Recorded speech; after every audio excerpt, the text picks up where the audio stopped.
I don't know if you know, but today is Parents' Day, 어버이날 in Korea. Does anyone know the origin of the Parents' Day by chance?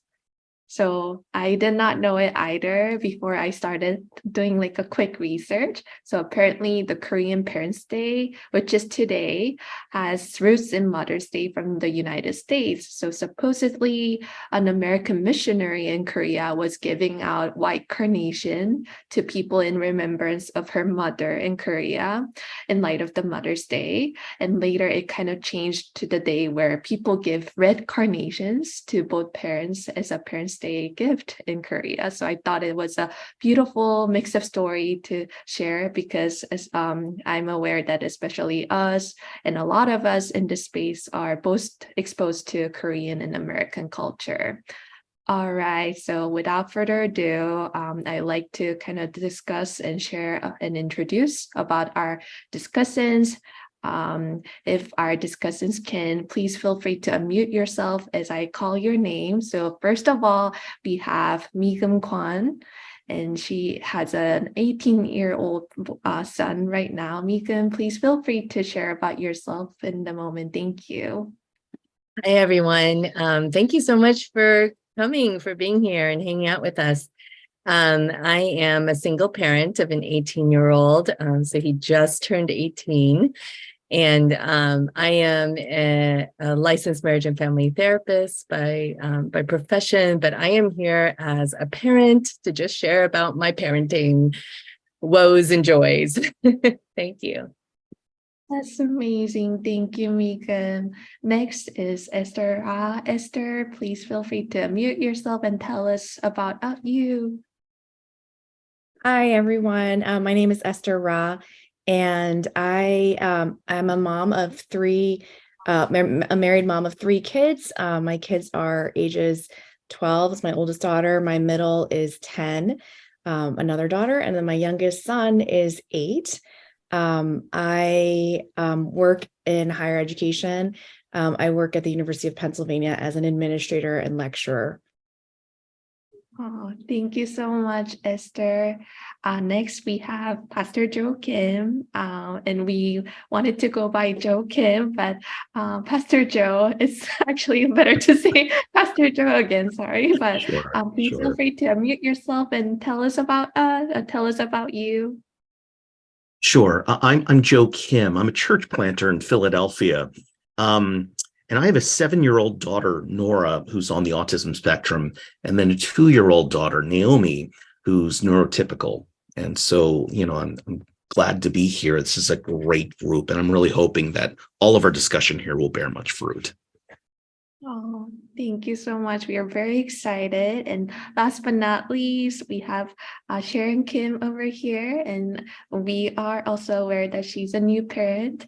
Sharon, please feel free to unmute yourself and tell us about you. Thank you. I think there are times where there are technical issues. So maybe we can kind of start the space, Sharon. Along with this fireside chat to kind of begin with us. So Megan, if you can, I will love to pass the mic on you and see how this discussion goes. Thank you again, everyone. Thank you, everyone, for joining us. We are all parents like you, and we're also connected with Mustard Seed Generation in various ways. I realized I didn't share it in the intro, but I'm a board member of Mustard Seed. So because we're parents, please note that we're not speaking as parenting experts. I happen to be a licensed marriage and family therapist, but I really want to just share as a parent today. And so because of that, our goal is not to give advice. Our goal is to simply share about our experiences. And through our sharing, I'm really hoping that we'll be able to give all of you the permission to share the difficulties and the challenges and the joys in hopes that it will give you validation, that this time will be validating and encouraging and hopefully fill you with lots of hope. So we're calling this a fireside chat. So just imagine that we have this nice toasty fire in our midst, and all of you are kind of listening in on an honest conversation among friends. So how about if I get us started? So friends, what are some challenges that you've faced with parenting? Oh, there's Sharon. Thank you. Hi, Sharon, I'm so if sorry. introduce yourself first. Please introduce yourself. Sorry about that. Hi, everyone. My name is Sharon Kim. I'm based in Dallas, Texas, and I'm a new parent of a 7-month-old now. And I was the former executive director at Mustard Seed Generation. So Sharon, if you want to start us out, like what are some challenges that you've been facing with parenting? So I have a list here. Just kidding. I'm sure all the parents are going to understand, but I think coming into parenting for the first time, I thought, the hardest part would be, no sleep and lots of diapers and poop everywhere, messiness, screaming child, and, whatever you imagine, parenting to be. But it was none of those things. I think those were easy compared to what my husband and I are going through, which is mourning for our loss of independence. We individually and collectively have been mourning, man, we can't do anything by ourselves anymore. We have to always, we have a dependent, right? And so that has been a real challenge to just acknowledge and to accept. And then also navigating the unknown, not knowing whether we are doing the right thing, whether this is right for a child, whether she'll turn out all right, right? And so that's something that has been really challenging. And then personally, I've also been diagnosed with postpartum depression, and that has been a challenge of itself, right? And I did want to mention that for those who have experienced it or are experiencing it right now, it has been a huge challenge, and especially for my husband as well, right? It's somebody who's walking alongside of me going through that. So that has been a real challenge.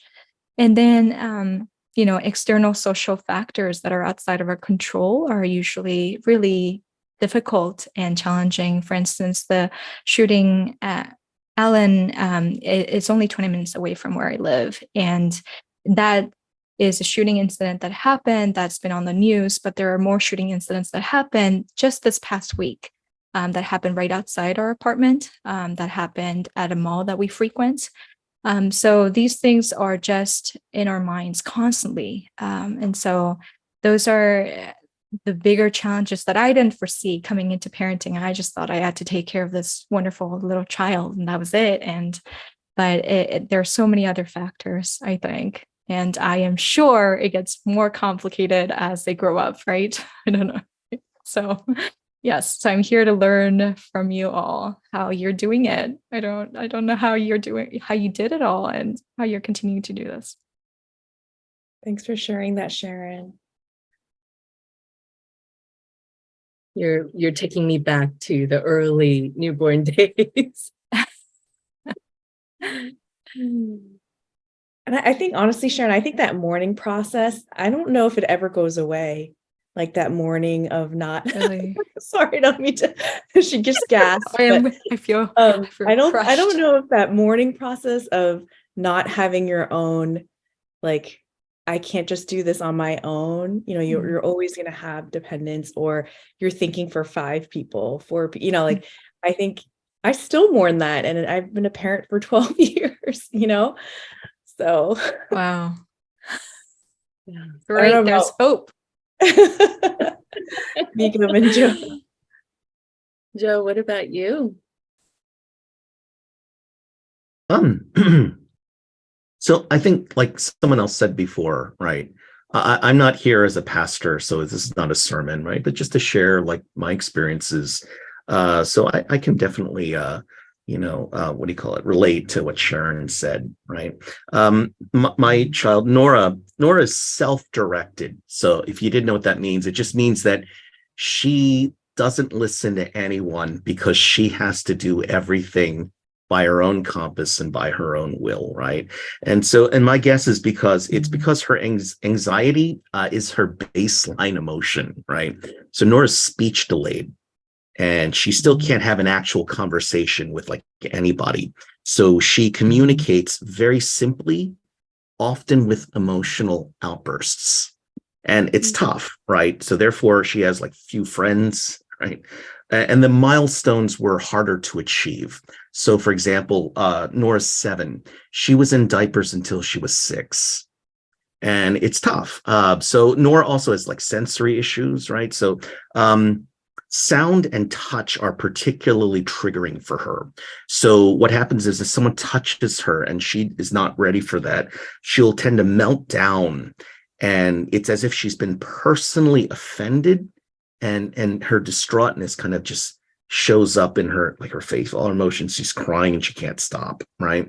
And her senses then can be like easily overwhelmed. So before I was a pastor, I went to music school, and I love Broadway, and I love playing guitar, and I love leading praise and all the different stuff. But Nora has a meltdown whenever I sing or play an instrument. So I haven't touched a guitar for 7 years, right? It's just, that's the reality, and you have to live with it, right? It's funny, you ask like, God, why did this happen, right? And for whatever reason, this is the life we have now, and we have to make it work, right? So that's where that is.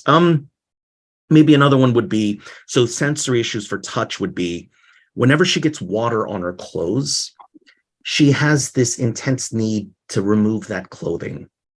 And so we've been in the middle of the mall or something like that, and she feels the need to take off all of her clothes. So you have to constantly be watching that. It's tough. It's tough.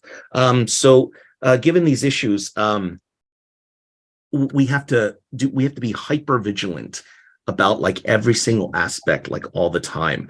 We have to co-sleep with her. So from the moment she was born, it's like we have to be with her, because she's always like displaying some anxiety. So if she's alone, she can't deal with that. So even today, up till today, like she co-sleeps with one of us every night, right? And of course that interferes with like every aspect of life, right? So it's hard to go on a date with my wife, right? It's hard to preach a sermon, because in the middle of the sermon, Nora gets so much anxiety, she has to come up and I have to comfort her. So it's like, that's difficult trying to deal with it. It's really, childcare is a problem. So my mother-in-law, I love her to death. She's great, but she can't deal with Nora's like meltdowns. And so she's afraid of her, right? And so like getting someone to watch her is always particularly difficult. So when you have no access to childcare, here's one story. And the church, I remember we went to New York to take up a call to be a pastor of a large Korean church. And one of the draws was they said that they would give us free childcare at the church's daycare ministry. But when we showed up with Nora, the director, and I don't blame her at all, it's not her fault or anything like that, but she very candidly told us, we don't have the ability to handle her. And so, what do you do? So childcare is a problem, right? And there's definitely a lot of challenges that we are still working on, like hacks and resolutions in order to figure out. So it's been challenging having someone with Nora's issues. Thank you so much. I've worked in school districts before as a support person for children on the autism spectrum, and I know how challenging that is just, wow. And being a family member who has to support that, I can't imagine.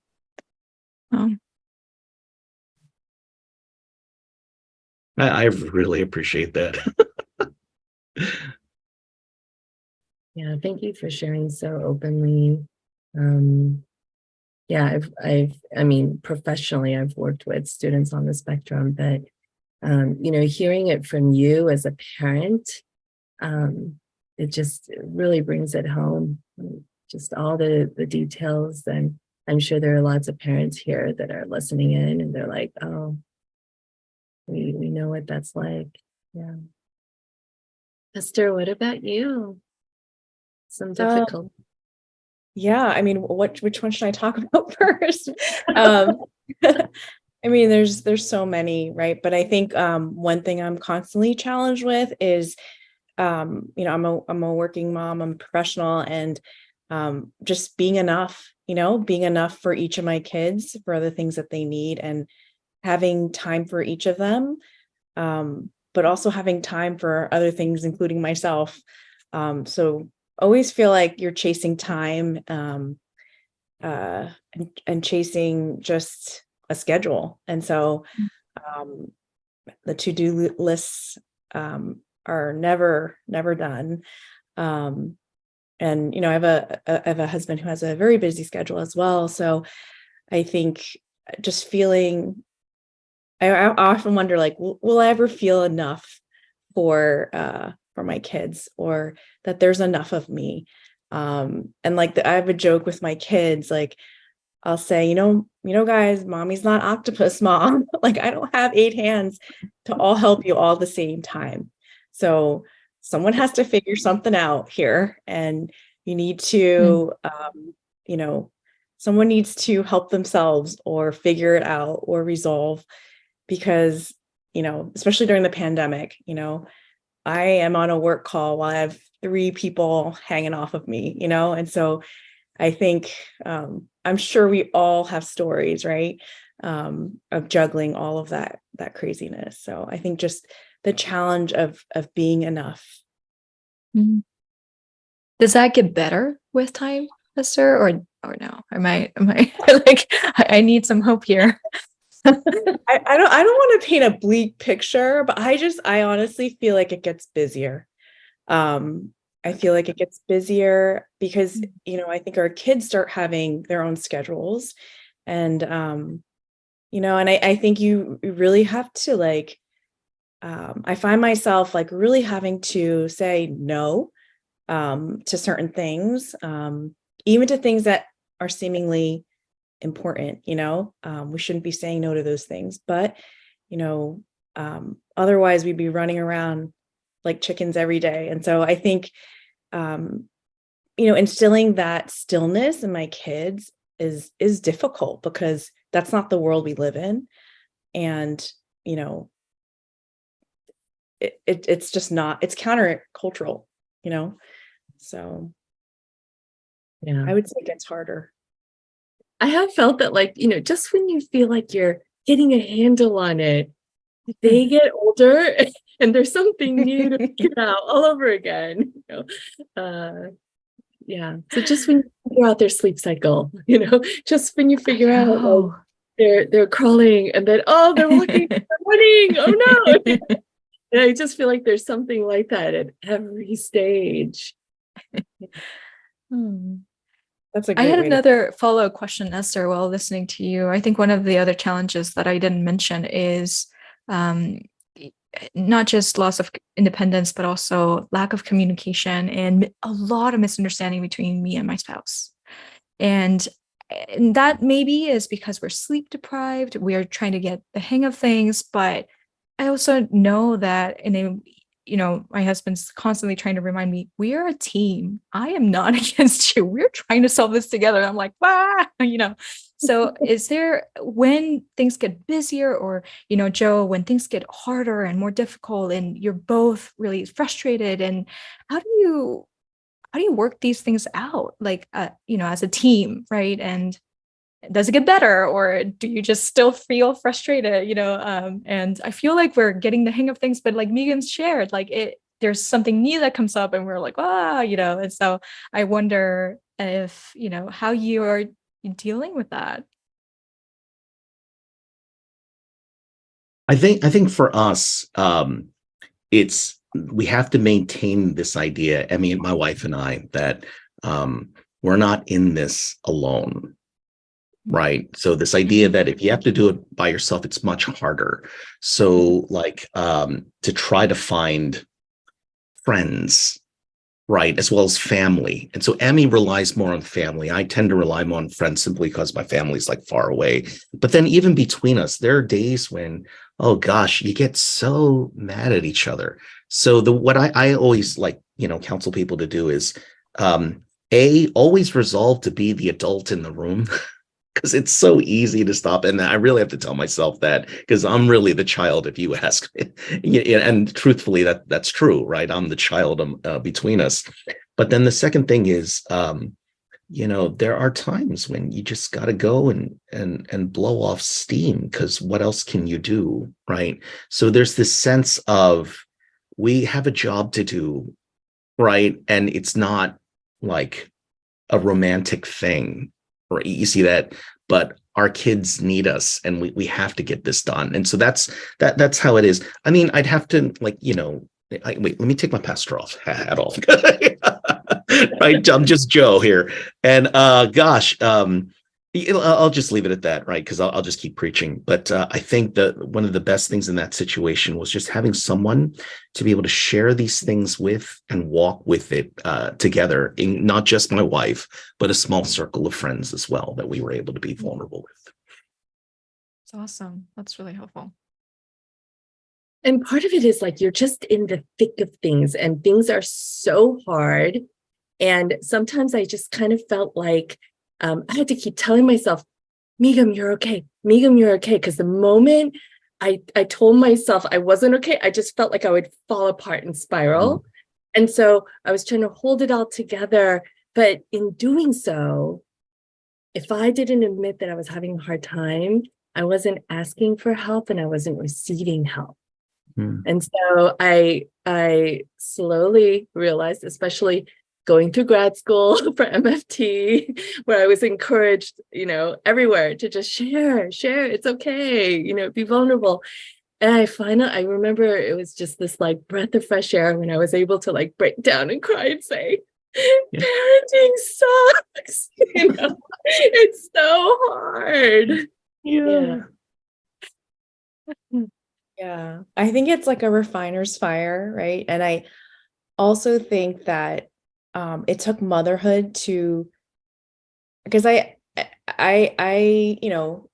many of us consider ourselves like organized and, we get things done, but then like motherhood comes, or parenting comes along, and, all of that goes out the window. And there's nothing like having kids that takes away your dignity and makes you humble, right? And depends on God. Because, whatever persona you carried before really doesn't, hold true when your kids are with you, right? Because I actually taught my son this past weekend, like, he's really good at the backhanded compliment. Like, mommy, that's blah, blah. And I actually, it's so funny because he used it in conversation. I heard him say it to a friend and I was like, oh no. But, I think that, I think that there's that independence that you were talking about earlier. I think God sort of humbles you to ask for help. And I personally, I wasn't someone who was always going out to ask people for help because I could do it, But I think with motherhood, without that community, without those friends, it's incredibly lonely, and it's incredibly difficult. And so I think it was when I had my second that I was like, all right, I need help. I think you might be able to slide by, and I think you could maybe do it. Esther. Wow. Okay. I definitely. And I think it really was like, my second, where I was like, and then I had my third, and he was like a completely different child. And I was like, Jesus, I need you, because, and he's a great kid, but he's a boy, he's active, and he was hungry all the time. And so I think it humbled me so much to say, like, not only do I need the people around me, but I really need God, because I just can't do this physically by myself. And I think as someone who I felt like I could do a lot of things, and I was very self-sufficient in that way, sinfully so, I think God really teaches me that lesson still, so. Oh my gosh, I resonate with that. Like, parenting has felt like a reckoning, like a reckoning of my human depravity, of my weaknesses, my sinfulness, my limitations, because I have never known such rage or such shame or humiliation or pain or sorrow. Wow. It just really coming face to face with me. If I could put my pastor hat right back on just for a second, right? It's like, I just believe that you really haven't learned Christianity until you've really learned how to love someone who's just not going to love you back. Right. And so, that's when your kid's first born, they have no ability to do that. Right. So like, and Nora, it was, it lasted longer. The first time she ever said, Daddy, I love you. Gosh, I cried. But I remember crying because it was so hard. And Nora, she had no ability to comfort me, like, because she cannot react. She doesn't understand verbal or, nonverbal cues or anything like that. She can't see it. Right. I think one more pastor hat thing would be, if Christianity is dying to yourself and then resurrecting along with Jesus, right? So with parenting, your old life has apocalyptically come to an end, and a new life is now beginning. And you're going to have to learn to find your blessings in places you've never seen or had to do before, because the old blessings that you were depending on before are not going to be there anymore. They're not available, right? And so learning to live a new life is it's humongously difficult. But if you can find those simple joys, man, they are explosive, and they can be deeply empowering, right? So the first time Nora actually spoke a full sentence, so she came up to me and she said, Daddy, can you buy me an LOA hair gold? Something I can't even say it now. I'm like crying, and I didn't even know what LOL dolls were, but I was like, I'll buy you anything you want. I was so happy. Yeah. And those are the moments where it's okay, because we have a job to do. And little moments like that are like, we're going to do this job. Yeah, absolutely. My, as a parent of a teen, so all you teen parents out there, I often feel so lost when it comes to his world. My kid just turned 18 and he spends so much time in the virtual world, right? Video games and Twitch and, whatever else he's on.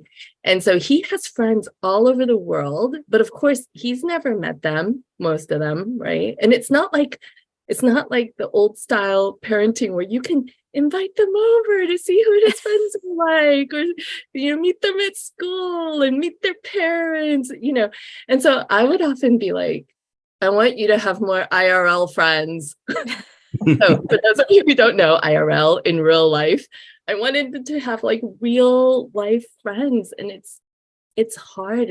It's a different language, a different mindset that these kiddos have. And then I think another thing that's really been hard is like, I really struggled with wanting to trust him more. So these are, his recent teen years of wanting to trust him more and encourage his independence, but also knowing that like there's a really ugly world out there, especially online, and we just talked about the Allen shooting. Like it's so really struggling with that tension of wanting to trust him and launch him and help him grow and flourish and make his own decisions, but feeling really anxious about it. It's been so hard. Yeah, he's like on the brink of adulthood. He is. He is an adult. He is an adult technically, right? Mm-hmm. And one other thing, I don't know if there are any parents here where your kiddos have struggled with medical issues, health issues, but my kiddo has something called complex regional pain syndrome. It's a CRPS, and he's had it since 7th grade. Overnight became wheelchair bound, and really hasn't attended school since.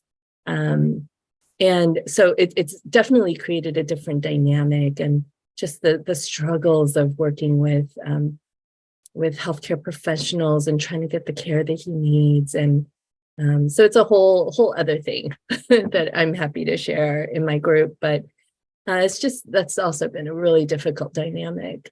Yeah. And then if I can share one more thing. So as a single parent, if there are any single parents out there, like I have struggled so much. There are so many tears. The Lord knows all my tears. But one of the biggest struggles has been like wearing multiple hats. Like I have to discipline and comfort and provide, and as he's, well, because he's the son of a therapist, he'll say to me, can you put on your empathy hat right now and not get mad and don't problem solve? Yeah. Wow. Know which hat to put on, and I just feel like stretched, and and I've always felt really as a single parent, I often wish I could say, okay, your turn, you take him, you deal with this problem. And so just not having that has often really been really hard. But my therapist friends and I, we've often joked about how we were all experts in parenting until we actually became a parent, and then everything went out the door. Oh my goodness, that is so true. Formerly in Mustard Seed Generation, we would do workshops for parents, and I would be in charge of doing workshops for parents without actually having been a parent. And this was in the lenses of the child. So that's my caveat. But and then now that I have a child, I'm like, what did I do? What did I say to those parents? That was nothing. Like it was nothing. Nothing that it's just the reality is so much different. And I'm like, what did I do? What audacity did I have to speak to those parents about anything? And so, yeah, I love that. Although, Begum, I do have a question. If how, as a single parent, what would be a really good, or what would you have appreciated for your friends to, how could, as a friend, how could I be there for you if you're a single parent? Because I do have single parent friends, and I would love to be more supportive, but know what kind of situation, what would it means to be a single parent. So I think that would be really helpful. Asking again if they need help, because we're trying to be so independent. And like I said, holding everything together so that we don't fall apart. And so it's kind of like that whole, like, even in conversation, hey, how are you doing? For those of us that are holding a lot, we actually don't share. And we kind of wait for like the second time to kind of feel like, do they really care? So do they really want to help me? Or is it pity, or is it, like we're trying to kind of gauge. So at least for me, it really took my friends asking me several times. And then I had just really beautiful friends that said, I don't care what you say, I'm coming over, you go out, I'm watching your kiddo. Wow. Yeah. Or awesome. They would just go ahead and bring me dinner and not ask. And those moments actually felt really wonderful. Like I felt so cared for. But put on my little therapist hat for a second. But this is when I was in grad school. Oops. Sorry, my battery is running out. When I was in grad school, I learned about Winnicott. So all you parents, Winnicott, wonderful psychologist and actually pediatrician, he had this theory called the good enough parenting. And this changed my life. My son was 3 years old when I started grad school. And this like revolutionized my ideas of parenting. Winnicott basically said that if we strive for perfection, we idealize the kind of parent that we should be, and then we put too much pressure on ourselves. It's unrealistic. It's impossible to be a perfect parent. And so when we do that, we overlook or downplay what we're actually doing well, which is that we're loving our kiddos, we're nurturing them, we're okay, are they fed?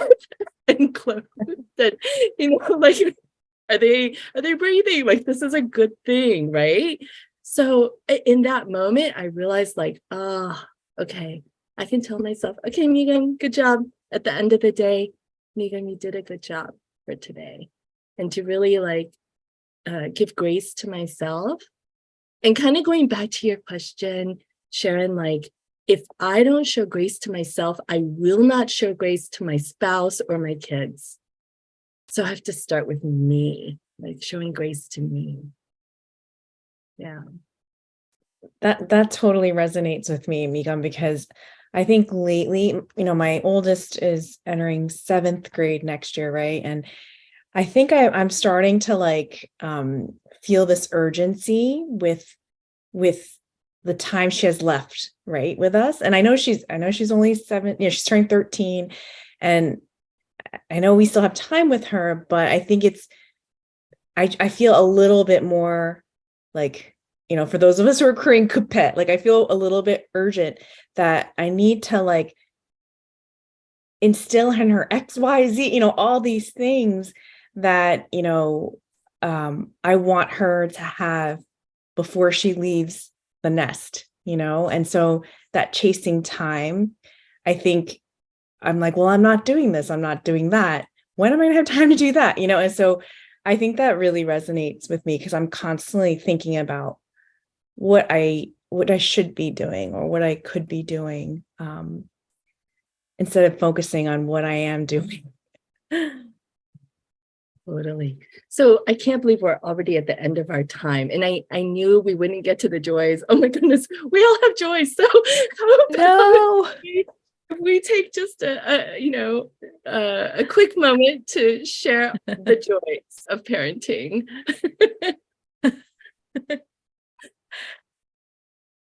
I can go first. This was actually the question that I wanted to hear from you all, because if I were to go back to myself, I had so much in my past. I had a lot of fear about parenting, about child rearing, because it's such a broken world, and I didn't know how to raise a child, and I didn't want to raise a child. I'd rather not raise a child, but I didn't know that there would be so much joy that comes with raising a baby. It's just every single moment, it's something new, right? She can't grab a toy one day, but the next day she can. And we're like celebrating that little victory. And we're like, wow, yay. And she's like, what are you overreacting, Mom? I'm like, and I think it's just, there's so much profound joy, like this level of joy that I knew before is nothing compared to what I know now. And I know that it will just become deeper and deeper as time goes on. But I think so I hope that if there were some expecting parents, that we didn't scare you from like having more kids, because I'm sure, it's just been with just even one little baby, there's been so much joy in our family. If you know us, my husband and I are not dancers. We dance every day now. We turn on music really loudly and we are dancing. We're doing little grooves and the baby's just smiling. And I cannot tell you the profound joy that you feel when your baby smiles. And ever since she learned how to smile when she was 2 months old, we have never let her not go by a day without her seeing her smile. So we've always made her smile. And I think that's my most proud moment as a mom, is I know how to make my baby smile. So it's just so immensely, it's really gratifying, satisfying, all of the things above. Hey, can I piggyback off of that? Because I definitely resonate with that. But the thing I mostly resonated with you was I just think that my understanding of parenthood was so emaciated, before we had kids. And what I've come to realize is parenting is for the mature. And when we had our kids, I didn't realize, I always knew I was stunted, in my growth, but boy, the parenting really reveals how stunted you actually are. So before I had kids, my understanding was that, I'm God's child. God loves me. And then I'm thinking of myself as like the 3-year-old that God comforts when I'm crying, right? Now that I'm older, it's more along the lines of there's a world out there that's messed up. There's a reason that this is an anxiety-filled world, right? And here's the Bible. It's like there's no world for my Nora to live in. And so when I'm reading things like Genesis 1, it says, go and subdue, go make it, go do it, go build something, right? And something where Nora cannot just like find some hospitality, but a place where she can thrive, right? And so that's what it is. And even if I have to plant that kind of church myself, you do it, because in this world, that's how it is. It's hard to live here. By the sweat of your brow, you will work, and until dust you return. It's hard, right? But I think, and even in that, like when you see the victories of people not just liking this space, but being able to grow and learn and come together, like the beginning is a community, and that really like gives me hope that what we're doing matters, and the outcome will be that Nora Avery Kim will have a place where she actually matters and belongs, right? And that's where the joy for me is. Amen. Amen. I think for me, in the same vein, I really love building relationships with my kids. I think that time before they go to bed is so precious, like chit-chatting with them, pillow talking, and just the little conversation that you'll have with them. And I think what's frightening is that you see yourself in them, and then you're like thinking, well, who am I to be raising this being? And you hear yourself in them, and then you hear your parents in yourself, and you're like, whoa, what's happening here? And so I think there's like a joy in that passing of the baton of the next generation and building that relationship. And I think that's one of the greatest and biggest joys, right, of parenting, that you get to witness day in and day out. You don't really get a day off. Nope. I take the wins. Oh man, anything I can celebrate and dance to, Sharon, like you said. My joy has been about surrender. It's such a weird thing to say, but I'm learning every day to let go of control and choosing to trust that God's in control. Even like my son has really struggled with his faith, and I'm like, okay, God, that's between you and him. I'm doing the best I can, good enough parenting, all of that. But I remember the day that my son came to me and he's like, I'm so glad that you're my mom and that we can talk about everything. It's these moments when it's like, oh, it's all worth it. All this struggle, it's so worth it. Yeah. Well, I know we're over time. Oh, friends, this has been so rich, and I feel like we could go on and on and on and on. Mm-hmm. But what we'd like to do now is to have breakout rooms. And so, T1, I'm going to turn it over to you so you can explain how we're going to do the breakout rooms. Yeah, thank you so much. Yeah, I wish we had longer time for this, but I'm also glad that the participants here will be able to choose. So what I'll be doing right now is I'll be opening all rooms, and you'll be able to select which group that you can join. So if you have tech issues, please feel free to drop them in the chat box. Yeah, thank you so much. But I'm going to interrupt you really quickly. Sorry. If you're joining us through the recording, because we are recording this and we're sharing the recording. If you're joining us through the recording, we encourage you to create your own small group now. Share the recording with your friends, with your mommy friends and daddy friends. And then afterwards, like share the difficulties yourselves with, with the things that we've discussed, the things that really resonated with you. So you can still do the small group time. Oh, thank you so much, Megan. That's a great reminder, especially for those who might be watching through our recording. So yeah, I am pretty sure the pop-up notice might have opened up in your screen. So it's your time to choose among these groups. And we look forward to meeting back after 30 minutes-ish. Thank you. All right. Thank you so much, everyone, for your time, energy, especially for our beautiful facilitators that are shown in the screen here.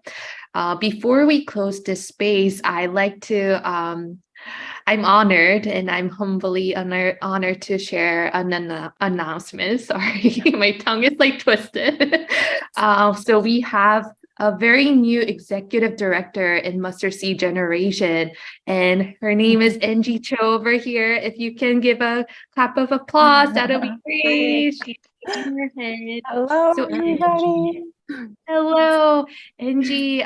We love you to introduce yourself, and if you can kind of share your takeaways, especially as a parent here, that'll be great. Thank you so Yeah. much. Yeah, so I am a second generation Korean American born and raised, living here in Beaverton, Oregon. I have two lovely daughters, a 7-year-old and a 1-year-old. And I'm really, really excited to be serving with this amazing organization. I am also a registered associate therapist working towards full licensure. And so that's kind of my part-time job. Yeah, so kind of going into everything that we talked about today, I'm just blown away by the conversations that we heard today. And I think personally for me, I really needed this. And I feel so heard and my struggles feel so validated. The conversations today reminded me that as parents, we and our children, we're not perfect, and that there are going to be many times where, I am not the best mother. But regardless of that, just kind of trusting that I'm doing my best to let my babies know that I love them. And I need to have grace on myself. So not being so hard on myself. And also one thing, I remember one time I was just so upset with my 7-year-old, her name is Harper, and she knew that I was fuming. And she said to me, "Oma, I feel like I'm a bad kid when you're mad at me." And that just kind of broke me. But then right after that, she goes, "But I know that you love me even when you're angry or frustrated with me." And I think hearing that just hit me on so many levels. I think parenting can be so beautiful and joyful, but it's also so lonely and isolating, and it can feel so frustrating. You have feelings of guilt that arise. But when she said that, it made me feel so much hope. I felt so hopeful that even through my imperfections and my emotionally high reactions, she knew that she was loved. And that was just a really powerful thing right there. And I guess just one more thing, when Harper was born, I immediately thought of the wise words of Brene Brown, where she says, "You are imperfect and wired for struggle, but you are worthy of love and belonging." And I think Harper has been grasping that idea that she may not be perfect, and neither am I, but she knows and I know that we are so loved. And, we all belong to this crazy, beautiful thing called parenthood that is oftentimes so very humbling. And I really hope that this conversation today has opened up an opportunity to feel supported and encouraged. And, we probably aren't screwing up as much as we think we are. And so I want to thank everyone, the panelists, the participants, the tech team, everyone for joining in on this, very challenging times of being a parent. Yeah, thank you, everybody. Oh, thank you so much, Angie, for sharing your beautiful takeaways. And as Angie have shared, we also have Sarah Kang and Gloria Kim joining us, and they are new staff members in MSG. So if you can clap your hands for them as well, because they've been seamlessly supporting us for our tech.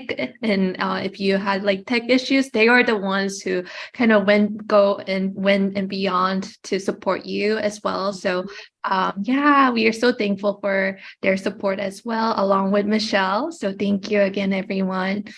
So moving on, we do have a couple of final announcements. First of all, if you can, and if you're interested, we do want to share that MSG has our own bilingual online directory. So if you want to look out for Korean American mental health professionals near your area, these are the great, perfect resources that you can check out. And thank you so much, Gloria, for dropping the online directory link. Thank you, Michelle, as well. It's also written in bilingual, so they are translated in Korean as well. So if you want to share with your close contacts, that'll be amazing as well. So yeah, please feel free to use the resources and spread the words. That'll be great. And moving on, which is a very exciting update. So MSG has been launching mental health training program for Korean American church leaders. And the second cohort, early bird registration, is open today. So if you can, please feel free to go check it out. The link is dropped in the chat box as well. And the second cohort will begin from June 12th to July 28th. And this is a 7-week program where church leaders, and when we say church leaders, it is not only pastors, but we also encompass small group leaders, the elders, deacons. If you're a leader, taking in a leadership position within your churches, that is recognized as leaders. And we have been witnessing and hearing amazing feedback from the previous participants, and we also have some of our few prior participants in this space as well. So thank you for the church leaders for joining in our event as well. So thank you again, and we highly encourage you to check it out. And if you have any questions, please feel free to email us at staff@mustardseedgeneration.org. And last but not least, if you have enjoyed what the work that we've been doing, we love you to join us and support us if you can. So if you can scan the link that is shared in the screen here, we love you to kind of join us and support our work if you can. And yeah, we love to hear more from you. And thank you again for the amazing work that you're doing as a parent. And we thank the facilitators again so much for sharing their wisdom and insight. And thank you everyone for joining for your discussion sessions as well. So we thank you so much. And we will say bye from here now. Thank you. And we hope to connect with you further. Bye. Thank you. Bye and thank you. Bye. Bye.